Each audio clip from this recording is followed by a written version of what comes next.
tupu ana hoki ki tō tātou marae ata puaiharu. E ako ana e rongo ana hoki i ngā ahuatanga katoa o te tupu i runga i te marae. Nō reira, e te iwi kori te mai koutou. E te iwi kori te mai koutou. Tamariki mā kori te mai koutou. Anei, haruru mai te whare. Mo tēnei kapa, ngā tamariki, ngā tutamatea tūtahi, ngā tikauiti tamariki.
pihi mai rea. Whakakai marihi. Wow. Hea te tikanga o te kupura, marihi. Marihi, aro. Hea te tikanga. Wow, whakarongo atu ki te waiatara no tērā kapa ātāhuakera, ko ngā tamariki tēnei wāhanga i te whanaunga, me te whakamiharora wātu ki te ātāhua o ngā kākahu o Ngāti Kawitia, hei? Wawa. Wow, e rawa te... He oi anō, e hoa. Rangatahi things.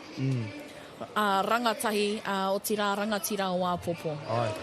Nō reira, ai ki ngā kōrero, kai te rongo ahau, kai te haerere tonu ngā rangatahi o te waka o te arawai tēnei wā. Hāpaerere, kai hea koe. Au, kia Au, kohini. Mai hoki mai te whānei kohini tū soku ingoa. Ai, ko hāpaerere tēnei. And what are we doing? Now, my dear, as you can see, we've got some beautiful whānau. Our tents are packed. He tino packed. Also, that means the car park must be packed. But he reka te kai e iwi. Beautiful kai here. And as you can see, our next ropu is coming up. But, e iwi, no mai, hara mai. Hineawa. Ko waikoe, ko hineawa hohe pakatana ahai. Ka whai, okay, we've got a few parts, right? Te mea tuatahi, what was your hype song or something that got you motivated this morning? Don't worry, be happy. Tērā wai ata. Yeah. Ka whai, alright? Pātai Tuarua, what is your favourite memory at the pā? Kare kau he kohe te katoa. Probably just kai e ngā kai katoa ka puta i Kawiarangi. Ka pai, ka pai. Now, Idiwi, thank you for coming and having a kōrero. We're going to send it back to Waimania. Ahika, kei hia. Tēnā koutou o tira, tēnā koe te whanaunga. Ara no te tairāwhiti, koe rā taku hononga ki aia. He oi anō e te whanaunga. She said, what's your favourite memory in the pā? Ko hete hete, hea tōu? Te kai. Au, we. Ana me taku pō he ka haere koe ki te gym. Ne takirua te haere. Oh, okay, takirua te haere. Pēnei anō hoki ki a tātou whanaunga i haere ana ko ngā rangatahi tonu tērā. We've got some roaming reporters e te iwi. E kimi haere ana i ngā tuāhuatanga. I tō tātou pā o Pātia Tāhiki Marae. Tēnā koutou, kei hea koe. Okay, reira. Kia ora, we're in the Kai tent. Over here we have some beautiful cookies that are all currently sold out. Can you tell us how your day's going? Oh, I am blown away. Honestly, I baked double what we would normally bring and it's almost sold out and it's not even lunchtime.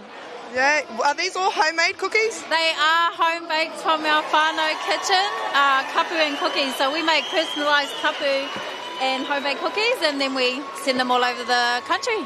Cool, thank you. Back to you. Okay.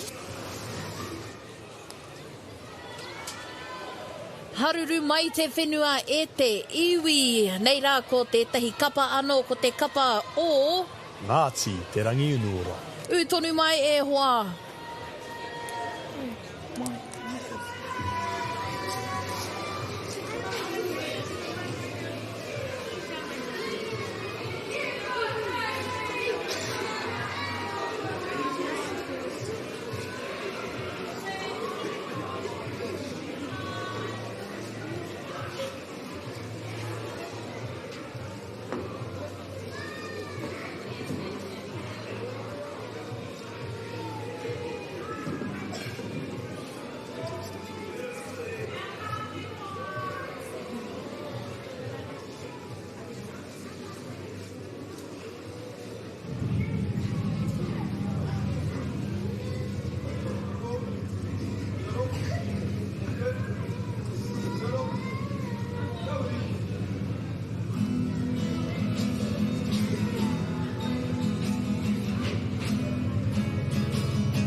iti.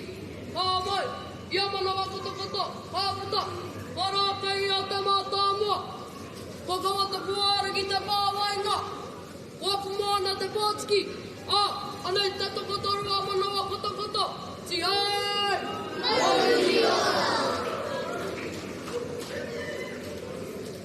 Ora mai nuku. A te kai hautua te wakaragi. Ia ka te kurpangariki. Hoi hāwinga ma te korira. Kumea mai te pai o te ao. Whakawhiti atu ki te pai o te pō. Pāpā hutu kawa te hunga mate. E tau whiroa pana. Pēturangi hi ai.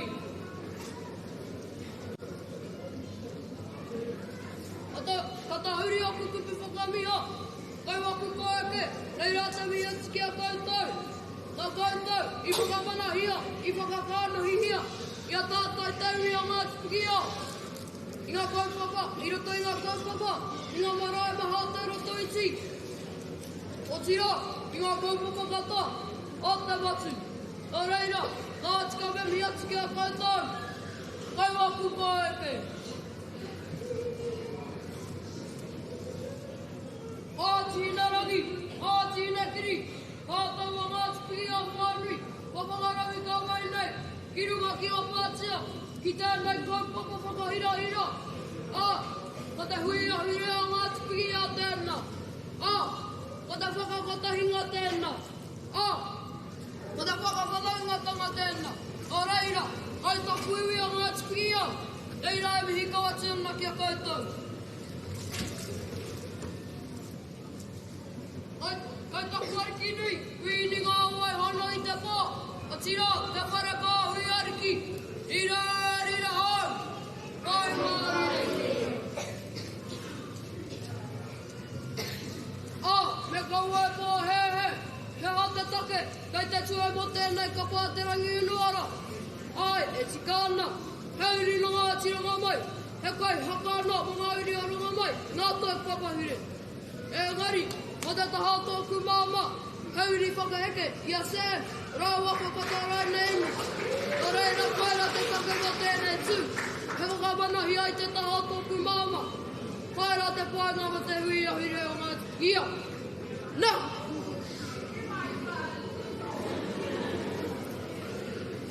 Kāre whakatōra i aku kārero, e ai ki tōku karawa, a whāra te rangi. He poto te tangata, he poto te kōrero.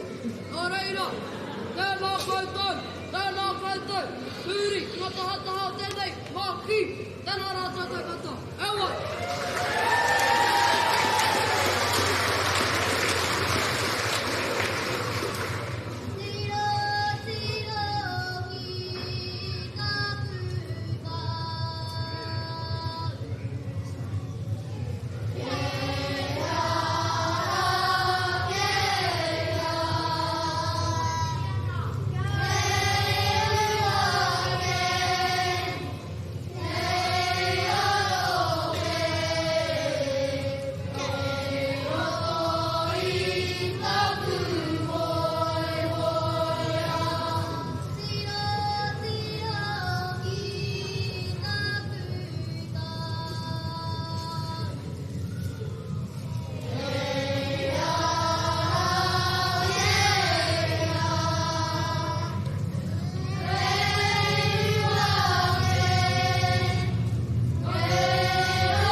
Yeah.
Whakanga.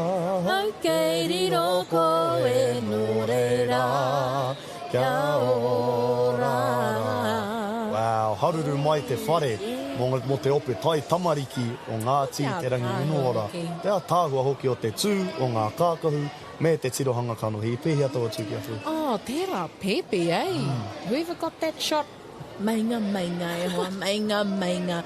Heoi anō, ki taku mōheo, kimi ana ngā whanau ngā hāpaerere mā, I tētahi o ngā tēnā pia he tamaiti, tēnā pia he mātua, aha koa te aha he Ngāti rangi unuora, nō reira hāpaerere, kei hea koe I tēnei wā, e te whanau ngā.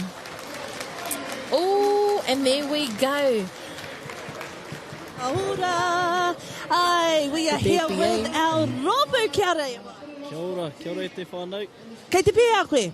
Nā, whai, rau e te tū o ngā tamariki ne, I pai tō sū. Ai! Now, serious part-time, what's a waiata that gets you in your kapa zone? Ooh, maranga mai piki ao. Oh, there we have it. Beautiful. Now, can we have a little taira o te rā of our baby here? Te taira. You want to kōrero? Kia Me hea tu ki te whānau. Kia ora. And there we have it. Iti. He wants to join Te Aroa FM, as you can see, but we're going to throw it back to the commentator. Say, ka kite. Turu pepe ki te kawe tonu I ngā mahi a auntie tēnei ata. Oh, he ata tonu, he ahia he rānei. Ata.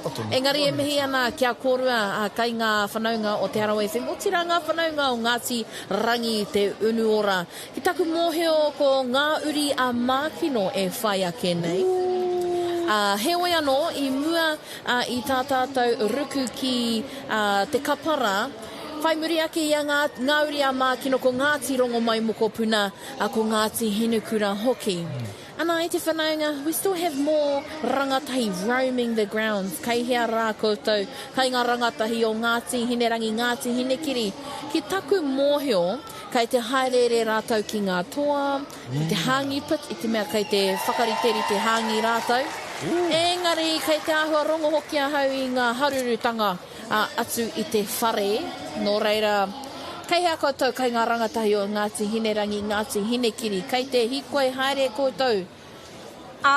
If you look back here, the famous chocolate smash straw, and I'm Tino Reka, hara mai ki te kai. Back to you fellas.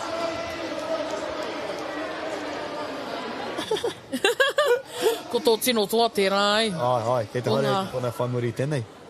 Mea hai hoki. Whirangi ui? Ai. E tāra. Shouts? Nā.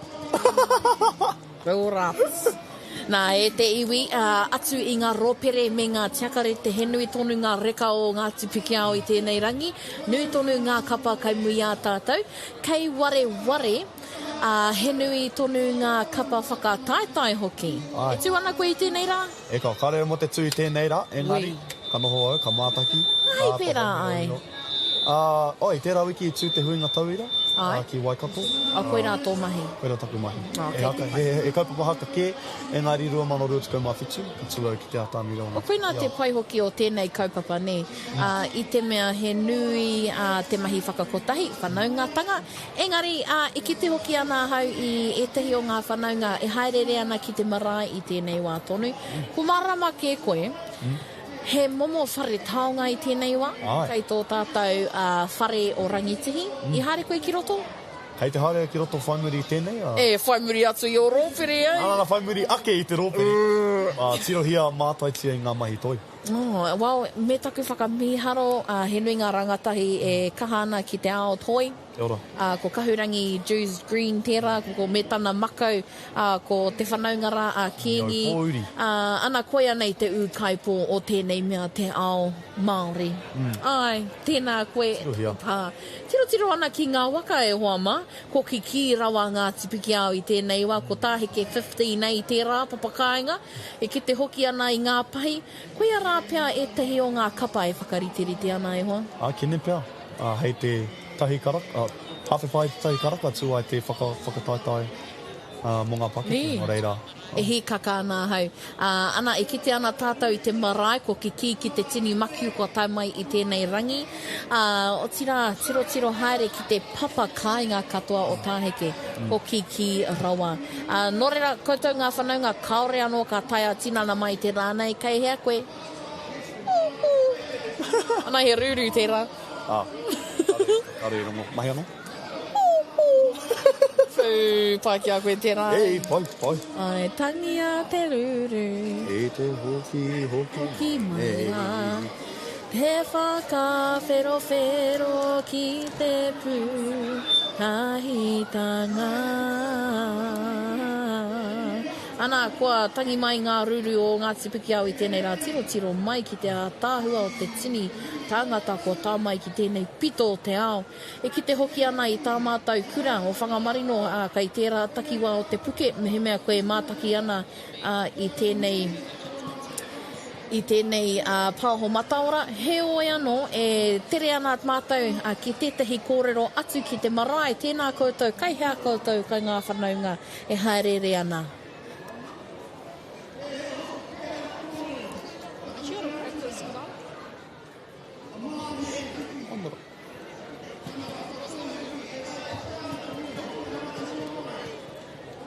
Ko ngā tini marae ne e hoa. Ko ngā marae, ko taku marae hoki tēnā.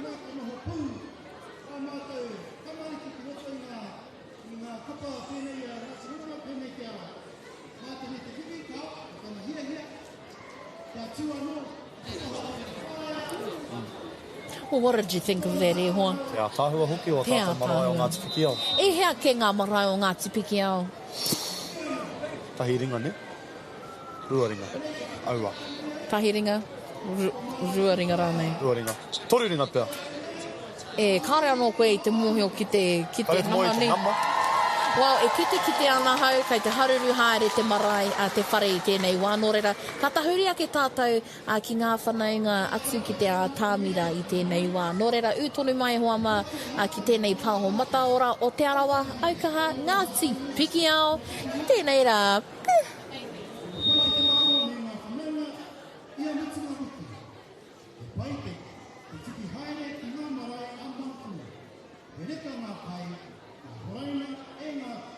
E ngā kuki, ka mutu, he pai te waiata i o mātou waiata.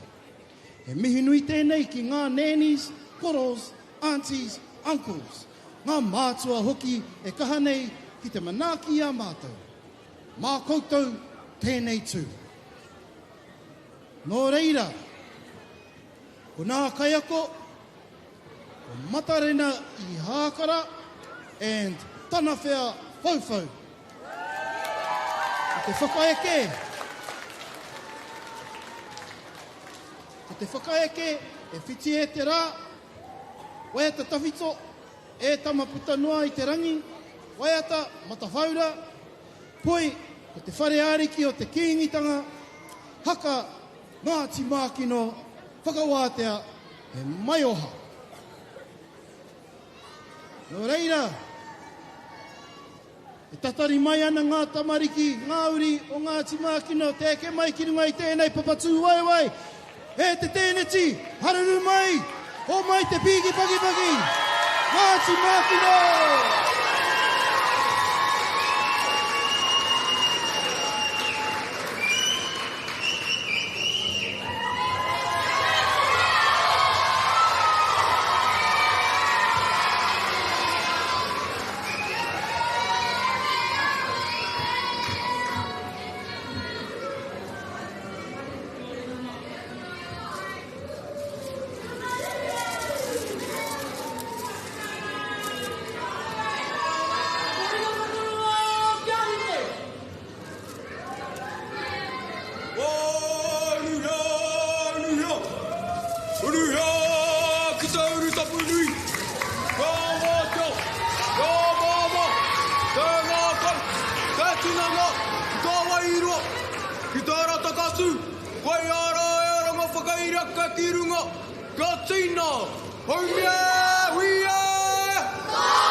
Te mai ngā whakamai ari ki a te iwi.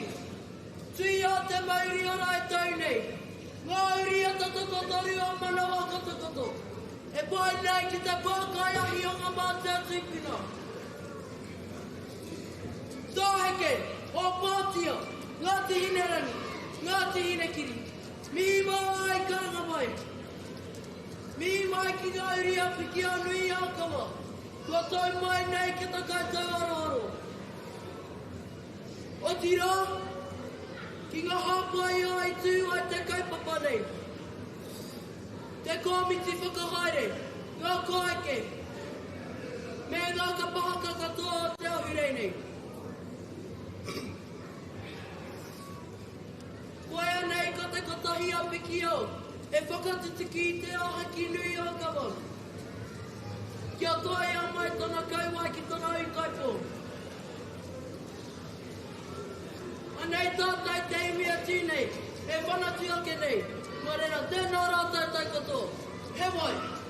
E ka mātutara i te rangi o te kore.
haruru mai te whare I te tāhua o ngā tamariki, ngā mokopuna, ngā rangatira o Apopo. Ko te kapa tērā o Ngāti Mākino, katahi te kapa a tāhua ko teira, ko tai mai ki tā tātou pā o Pātia I tēnei rā. E ora, whakai katoa, a tāhua katoa, te tū o ngā tamaiti o Ngāuri o Mākino. He nui tonu a tātou kapa e haere ake nei e te iwi. He oi anō tiro mai ki e nā tamariki. Kei ha nā tamariki rā, te ātāhua ki I can watch them for days. Kia ora, kia ora. He oi anō e hoa mā, ko ngā kapa e whai ake nei, ko Ngāti rongo mai, ko Ngāti Hinekura me ka tai tātou ki te wā kai. Ko rongo kōrero hau, e kimi ana ngā whanaunga ko hāpairere mā, I etahi o ngā whanaunga atu o Ngāti Mākino, tēnā koe kazi, kei hea koe hāpairere, rere I te ao. Tēnā koe, tēnā kōrua. Kia ora kōrua. We're still waiting on our talents, so I'm going to ask my sissy boo over here, Pātai. Pātai mai. Okay. What does the ahure o Ngāti Piki mean to you? Oh, that's a good Pātai. Ngāti Piki means to me whakawhanaungatanga, whānau, kaitahi, everything in between. I just love seeing our mokopuna and our kaumata, our koike, all come together. Oh, ka pai. It's a whānau for sitting at home on the couch. No, my haere mai, it's a free event, bring your cash for a kai. It's really fun and you can enjoy it heaps. Aye. Because we actually we've got down here, Rawiri Waititi from Te Pāti Māori has arrived at te iwi. So if you want to come have a kōrero, no mai anō. Also, we've got some more tamariki performing, don't we? So utore mai, we've got our talent coming through at te iwi. So let's know mai. No mai, whaia, kia ora! Kei te pēhi au koe? Kei te pai. He koanga ngākau, ko tai ki te wā, ka whakakotahi tātou a Ngāti Piki Aorangi, nā reira. Ai, e ko ana te ngākau. Beautiful. Now, can we have a kōrero around your taira o te rā, your outfit? Oh, yes. Koenei tā mātou merch hau, nā Richard Francis, I whakarite mā mātou. Oi. Beautiful. Now, final Pātai, what waiata gets you in your haka zone? What waiata gets me in my... The waiata that gets me into my Piki-o zone is Titiro, ki runga o Pāteko. And there you have it. Thank you so much for having a kōrero with us. Throwing it back to the commentaries. Pēnā no koutou kei ngā whanaunga o Ngāti Mākino, hāpaerere hēni Jews Green te ātāhua hoki o ngā kōrero. Ana e kite ana koe taku hoa I nānei, ko Casper tēnei. Kia ora, Casper. Kia ora. Ai, kei te pai te whanau, all you need is me, ne? Nā, engari, pēnei ana te kōrero I te mea, ko omake tā tātou whanaunga te ahi kā ki te ātāmira. Ai, that was a last minute thing, eh? Engari, te waka karanga, te kuia, te auntie kia koe, hea tō mahi, me oma. Nō reira, ko oma ia ki te ātāmira, I runga I te take kātu a Ngāti rongo mai mokopuna, a kua kenei. Whai hoki, ko te kapa whakamutunga I tēnei ahi ko Ngāti Hinekura. He oi anō kai te rongo a hau ia Uncle Rehua, e karanga ana I ngā ingoa otira I te kapa I tēnei wā nō reira.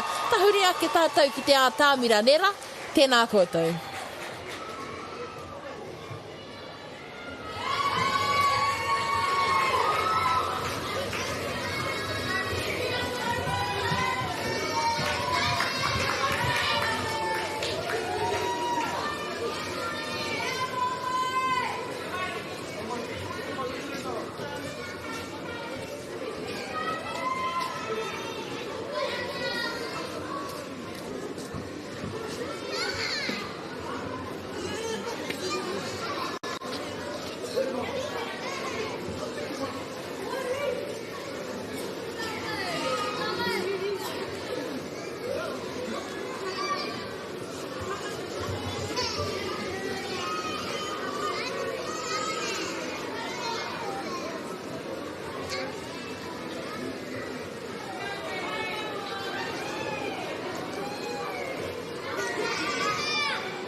kai te ora ngā whikia, anei ngā uri o runga mai.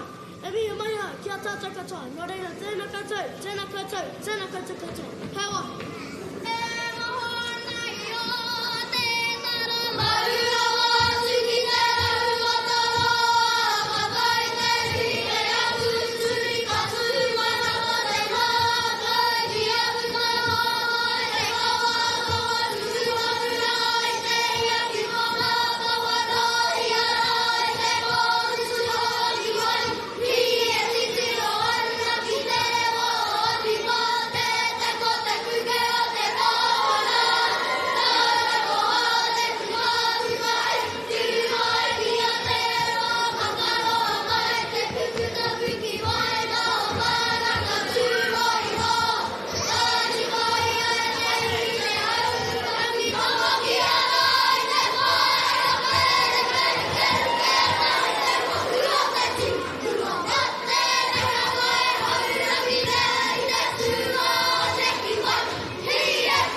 kātahi te waiata, o tira te haka, te kapa.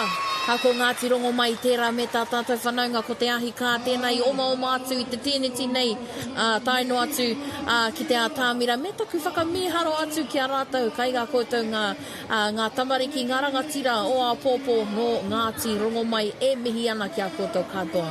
He oi anō e te whānau koutou ngā hunga ko tūhono mai tēnā kia mōhio mai he kaupapa karekau he utu he kaupapa nui te aroha he kaupapa whakakotahi tēnei te ahurei o Ngāti Piki ko tai mai taku taina a taku tungane i tēnei wā e āhua mānuka ana ia ki te whakātu i tana kanohi he oi anō rewi tūhonoa nuri ruka tēnā koe kei te āhua whakamā i tēnei wā engari e tino koenei te take nui tēnei te kaupapa nui e te whānau ko ngā rangatira o a pōpō ki tōku ngākau me oku karu koe anei te tahi o ngā rangatira o a pōpō no tōku whānau engari koe anei te kaupapa o tēnei wā ko te wahanga ki ngā tamariki ana ko tahi anō te kapa e toi ana mo tēnei wāhanga ko te kapa haka o Ngāti Hinekura ai rā e te iwi.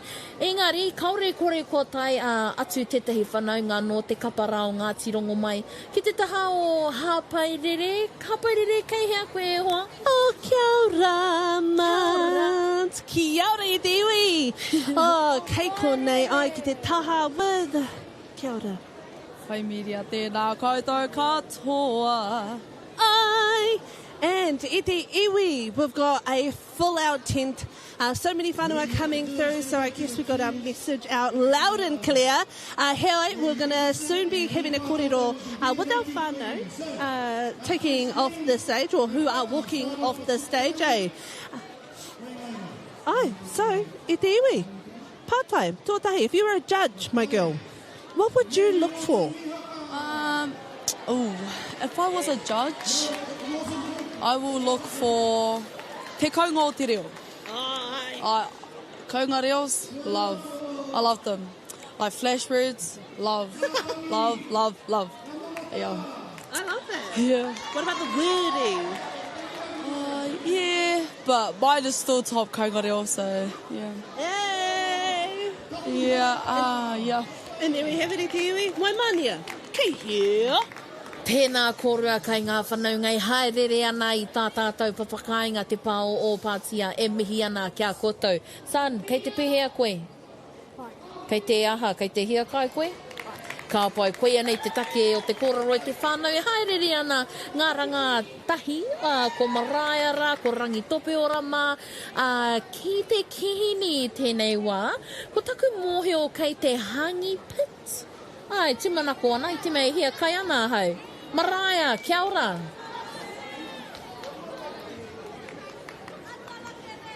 Kia ora, ko ai tō ingoa. Ko Nepia. What's your mahi today? Selling steamed hangis. And your reason for selling these hangis is what? Fundraise to go to Brisbane. CrossFit Comp Masters. Yeah. Can we have a peep at your hangis, please, Matua? This is my awesome dad. When it's my turn. Neat, all right. That's supporting me to go to Brisbane. Oh, much appreciated to all the whānau. Much appreciated. Cool. We'll cut back to you, fellas. Reka cousin, reka uncle, and let me just say it, te whānau, Uncle Nepia, the man, ne. Engari kia mohe o pai e te iwi he nui tonu ngā ringa raupa, ngā ringa hāpai o e whakariterite ana i te kai i tēnei rā no reira. E mihi nui ana ki tōku hapu o Ngāti Hinerangi, Ngāti Hinekiri, kia koutou katoa i tēnei wako tamai ki tēnei kaupapa hira.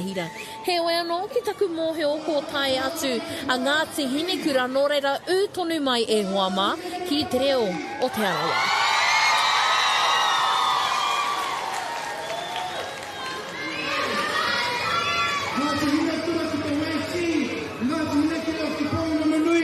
E kōrero mo te kapa, o te whaenga matza, o te whakamana i o mātou tūpuna, i o mātou maraia no hoki. Nō reira ko te noho te nuingo o te kapa tamariki ki roto iti, te toenga o ngā tamariki ka noho ki roto rua. Me pai ki ngā tamariki te ako i ngā waiata me ngā mahia ringa. Waiake ki ngā tama, nohi te mahi te haka. Hia ngā kōtiro puni te mahi ngā āringa a ngā tuakana kaua ko ngā ringa puni. Kāre pai ki ngā tamariki paku te ako I te mō tea. Oh, yeah. He hia no rātou te tākaro. Ai, tika ana. Hioi, kāore ia rātou he kōwhiringa. Aha koe nei piki me ngā heke, kua eke te katoa o a mātou tamariki ki te atāmira I tēnei rangi. E te whānau, haruru mai te tēneti. Anei, Ngāti Hinakura, tamariki.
tamariki rā Ngāti hine kura.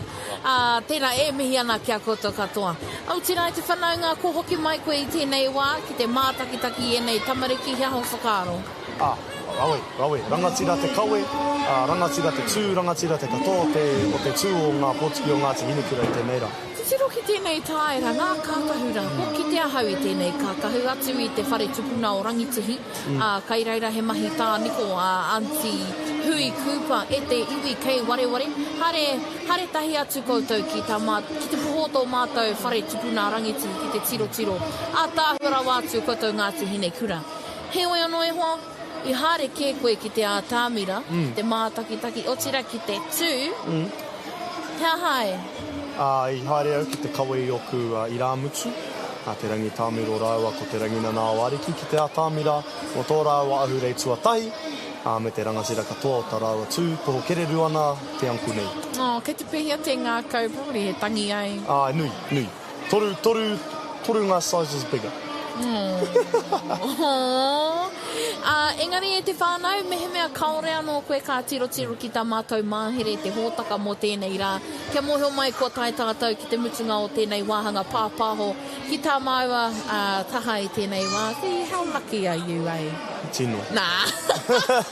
Engari, how lucky are we? Me te nui o tā tāua iwi. Tā tāua iwi nui tonu. Heoi e te whānau mo I tā tātou wehe ngātu, ākua ke nei haurua mai te tahi karaka, tau mai a Ngāti Tamate a tūtahi, Ngāti Kawiti, e upoko ake ana I te wāhanga whakataetai I tēnei rā. Whai aki tēnā kor Ngāti te rangi unu ora, ko te kapahaka o Ngāti Mākino, Ngāuri o Rongomai, me te pito o te ao. Ngāti hine rangi, Ngāti hine kiri, me Ngāti hine kura e kōpani ake ana I tā tātou rangi I tēnei rā. Ora. Heoi, I mui tā tātou tahuringa ake, tiro haere ana hau ki ngā whanaunga, Hapaerere mā, Maraia mā, kei hea rā koutou, I ngā whanaunga, kia kōpani I tā tāua wāhanga I tēnei rā. Maybe we should give them a bit of a turn too. Yeah. Close up their pārai. What's te? Heoi anō, Hapaerere, kei hea koe my kazi. My girl, hey, haven't left. Girl. I'm still here, my girl. But I'm not going to lie, te iwi, I got some yummy raw peri and tiakarete he reka. But speaking of kai, kei te he kai ahau, tino. But a big mahia to everyone and all our whānau who are coming through. But utonu mai te iwi, more performance coming at 1:30. E Hapaerere tēnā koe maku. E o tira, I mui tā tātou aukati ake I tēnei wāhanga pāpāho. Kei hea hoki koutou, kai ngā rangatahi o te takiwā karekau, kei te pai. Kei te pai e te whānau I te mea hoki mai rā no koutou. Ki te pāho mātaora. E mohi ana hau ka hoki mai koe ne? Ka hoki mai ahau, ka hao Ani Pātini, mo te wāhanga whakataitai. Me te miharo hoki e hikaka ana te ngākau. E kōpani ake ana I tēnei wāhanga me te waiata. Titiro au ki ngā whetu, koho ki ngā mahara, ki a koe e te taue, te aroha, mutu kore. Ko Ngāti hine rangi, Ngāti hine kiri tēnei, mātaki mai ahau, whakaraka Marcos. Iwe anō e te whānau kia pai te kai, hara mai ki te kai I ngā kai reka o Ngāti hine rangi, Ngāti piki ao nui tonu, o tira utonu mai ki te arawa, ki aukaha, ki Ngāti piki ao whānau whānui, o tira ki te reo irirangi o te arawa.